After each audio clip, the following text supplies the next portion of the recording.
వాడి కాంపౌండ్ వాళ్ళు కూడా తాకలేక వెనక్కి వచ్చారు అంత అస్పత్ర అయ్యారు.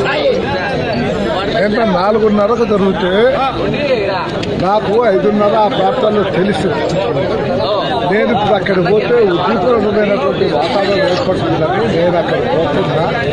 ఉదయం 9 గంటలకు ఏమీ లేదు, చల్లబడిందంటే అప్పుడు బాధితులు చూసేదానికి, ఆస్తి నష్టం ఏదో దాన్ని చూసేదానికి నన్ను పోలీసులు మా తాడ్పత్రి జూటూరు రోడ్డు పప్పు రోడ్డు పైన నన్ను నిలబెట్టారు. నన్ను ముందుకు పోనీలేదు.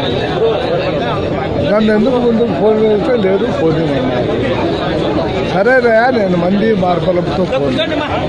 నేను ఒక్కనే నా కారులో పోయి నా బాధ్యత 50 సంవత్సరాలుగా ఈ ప్రాంత వాసులందరికీ నేను ప్రాతినిధ్యం చాలా ఆస్తి నష్టం, చాలా మందికి దెబ్బలు కలిగినాయి.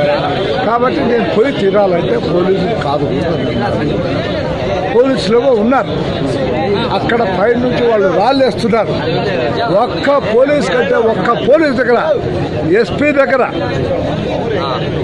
అడిషనల్ ఎస్పీ దగ్గర, డిఎస్పీ దగ్గర, సిఐ దగ్గర, ఎస్ఐ దగ్గర ఒక్క దగ్గర కూడా రివాల్వర్ లేదు, ఆయుధం లేదు, ఒక లాఠీ కట్టకూడలేదు వీళ్ళ దగ్గర.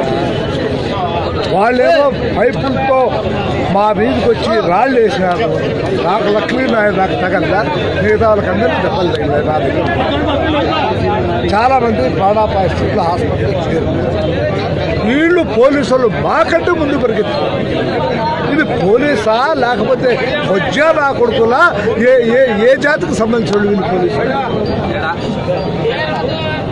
ఏ ఒక్క దగ్గర కూడా ఆయుధం లేదు, లాఠీ లేదు, ఎట్లా కంట్రోల్ చేస్తారు? సో దానికి నిరసనగా ఇక్కడ ఏంటండి వీడియో నచ్చిందా? అయితే ఓ లైక్ వేసుకోండి, లేదంటే ఓ కామెంట్ చేయండి. ఎప్పటికప్పుడు మా వీడియోస్ చూడాలంటే సబ్స్క్రైబ్ చేసుకోండి.